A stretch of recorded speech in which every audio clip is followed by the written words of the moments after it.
This is a carve block for printmaking. Now you might have heard the terms block printing or relief printing or lino cut printing, but the truth is the differences are so small you might as well all consider them the same thing. Where you have a block, you carve out a design, apply ink on the block, and then print this on either paper or fabric. In this video, I'm going to show you everything I use to make my blocks, the process I take to carve them and print them, and then at the end I'm also going to answer some typically asked questions that I get from my content on Pinterest. Down below you'll be able to find timestamps so you can just skip ahead to whichever part of the video you need. And the last thing I'll mention before I get started is that I am by no means a professional printmaker.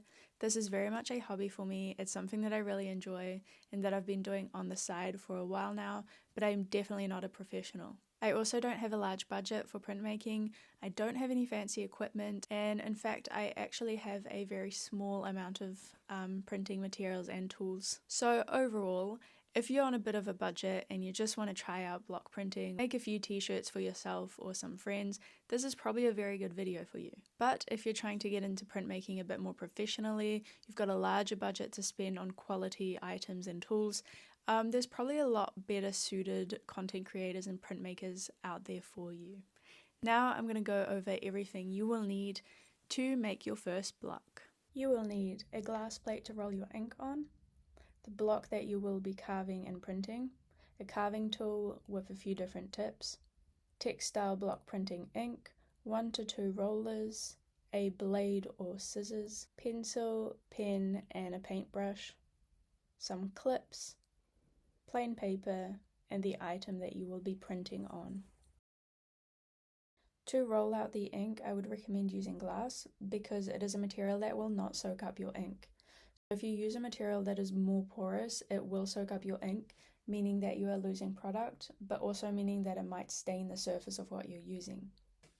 Then for the roller, I will be using 2 rollers. One will be to apply my ink, the other one will be to apply pressure onto my print. The reason I'm doing this is because I do not own a press. For the block that I'll be carving, I'll be using this soft rubber block. I really like this one because it's very easy to carve and it gives a very good print. But there are a lot of options when it comes to carving blocks. You could use linoleum, it's got this matted back and it's also a very good option. It's easy to carve. I just find that I struggle a little bit more to get a clear print with linoleum, so I prefer the rubber one. But otherwise you could find jumbo erasers or any erasers. They're also very easy to carve and they give a very good print. They just tend to wear off a bit when you're washing them, so their lifespan's a little bit shorter. But you can find also thicker rubber blocks online, which are good also and they're very easy to carve. Then a very good budget-friendly option is actually MDF board. I struggle a little bit more to get a clearer print with this because it does soak in the ink a lot, but it's very accessible. You can find it pretty much everywhere. For the carving tool, I will be using this SD carving tool. I really like this tool because you can just change the tips out and use it for everything. But I know a lot of people have a full set of individual tools, and that's completely fine too. The most important thing here is just that you've got the actual tip of the tool in a size that you're happy with and that you're happy working with. For the paintbrush, I'll be using any paintbrush that I've got lying around, nothing special. For the pen, again, nothing special. For the pencil, however, sticking around the 4B to 6B range makes the process of tracing easier because the more graphite that is on that paper when you're tracing, the more the line will come through and you'll see your design. Then for the clips, I'm using these small clips, but you'll see if you're printing on hoodies or something thicker, you will need bigger clips. For the printing ink, if you want to print on fabric, you will have to use a fabric block printing ink. I use Speedball or SD. So for the Speedball ink, I like this formula a bit better. It's thicker, it's easier to work with, and to set it, you just need to leave your item hang and dry for 1 week and then it's set. For the SD block printing ink, it's a little bit thinner, so I usually just let it dry out for a few minutes before I start using it. And to set it, you need to iron set it or heat set it. To start, you will need your design. The biggest consideration here is the sizing and how it will fit on your block.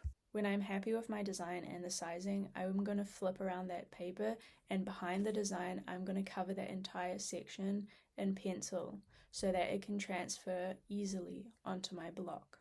Here I'm using a 6B pencil because it's the softest pencil I have and it transfers the most colour onto the paper. Then I'm going to place my design onto my block and secure it so that it does not move when I'm tracing it. You can see here I've placed my design on the very side of the block instead of the middle. That is because I will be reusing half the block for another print at a later time.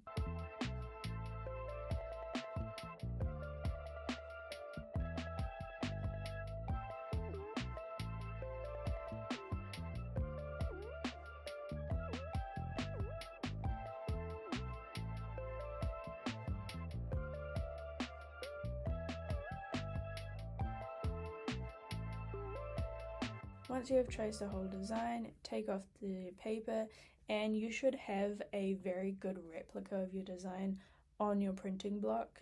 If you don't, you'll have to go over that. It needs to be clear for you to see so you can carve easily. Then I just go into the carving. I don't have a specific technique other than I try to do all the exterior first. Then I will do all the smaller details inside the design, and then I will go back with a larger carving tool to take off all the bigger chunks.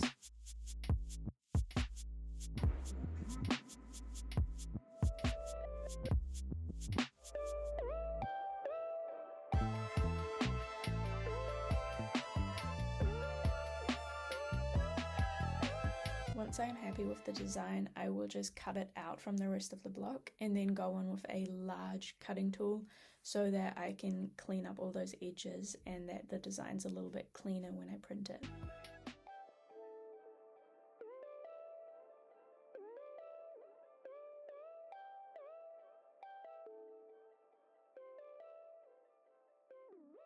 Then it is time to get your ink ready. Here the color's a little bit weird.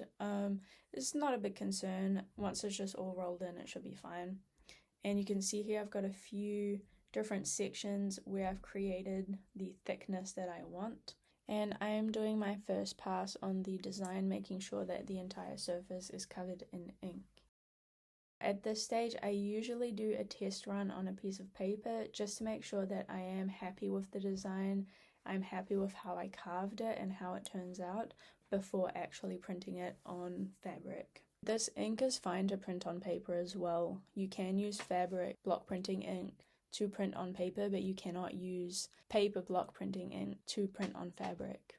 At this stage, I am very happy with the design, so I'm going to go ahead and prepare it to print on the fabric. Now, my aim when I'm rolling out the ink is to obtain this sort of tacky, even texture on my roller, and that should go on quite evenly onto the design. I roll my ink onto the design a lot of times to make sure that it is even and that every part of the design is covered. Then I move on to printing it onto the textile, applying a lot of pressure with that other roller so that it does transfer really well onto the fabric. And you can see I went a little bit overboard and it is a little bit messy. However, I think that the print itself came out really well on that textile, and so I'll be trying that on multiple other things as well.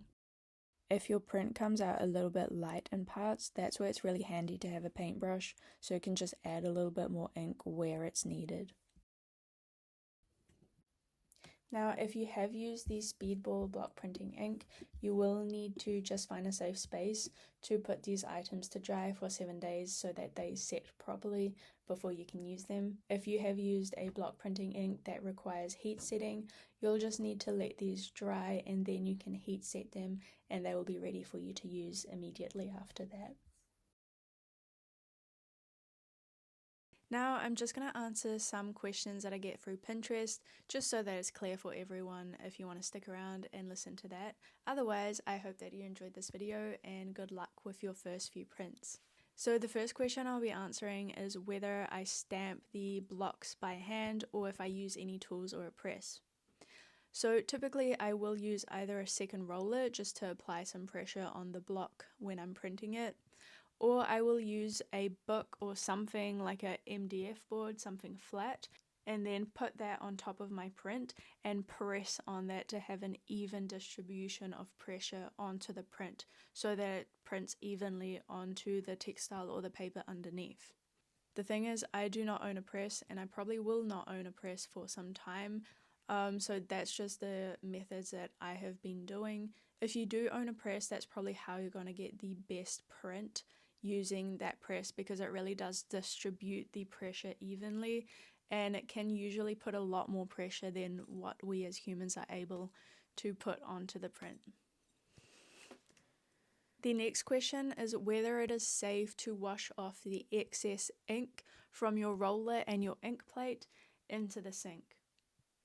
And the answer is, well, the answer is that these inks are supposed to be non-toxic inks. However, for best practice, there's a few things that I highly recommend doing when you're printing before you wash your roller and your ink plate.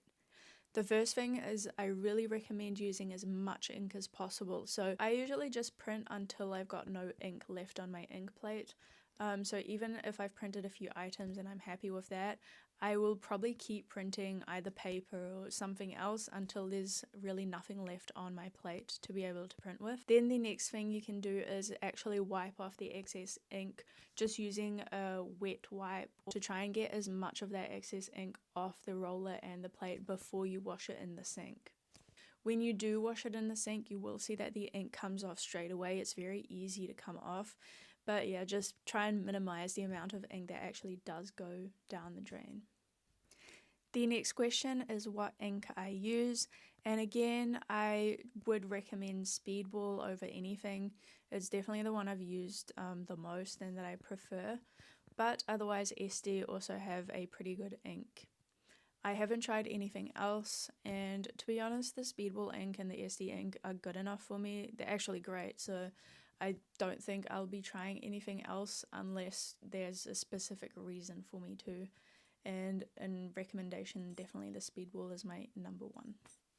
The next question is whether the ink comes off in the wash, and the answer is no. As long as you set your items properly according to the instructions on the ink tube, the ink will not come off.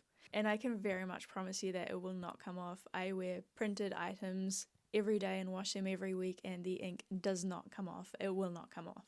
The next question is what color fabric I use and what type of fabric I use. This is actually quite an interesting question. So for the colored fabric, the most important thing I think for a print that looks really good is to have a big contrast between the ink and the fabric. So if I'm using a clear colored ink like this blue, then it's going to look a lot better if I print this on a dark fabric because the contrast will be a lot better. But if I'm printing a darker color like a black or a dark grey or a red, then my print's going to look a lot better if my fabric color is very light because the contrast is going to make the print stand out a lot more. In terms of which fabric I used to print on, it really depends. The bottle of ink that you will have has a label on the back and it should tell you all the fabrics that it can and cannot print on. So as long as your fabric falls between the range of fabrics that you can print on, then it shouldn't matter too much what kind of fabric you're printing. Some things though that I definitely notice is the texture of the fabric. So something that's got a very smooth texture, like a t-shirt, is very easy to print on because the print will just adhere, the surface is very flat and the print will adhere to that very easily. Whereas a fabric that's a bit more textured, like a canvas bag or anything that's got more texture, you're going to need more pressure to put the ink through all of the texture, and that can play up with how good your print comes out as well. I think people generally try and print on cotton more than any other type of textile, but I know nowadays a lot of our clothes has a blend of different textiles, so sometimes you can't really just have 100% cotton, and honestly I don't think it matters too much as long as the fabric that you're printing on is within the range of fabrics that the ink can print on. Last question I'll be answering is how well the ink stays on the fabric and whether I mix the ink with anything else. The answer is no, I never mix my ink with anything else, and this ink stays on very well. Again, as long as you set it according to the instructions, it really doesn't move. So I hope that this was able to help at least a few people, and that I could answer a few questions that people might have, especially beginner printmakers. And I wish you all the best trying out this hobby. It's really fun. I really enjoy it, and I hope you will too. So thank you very much.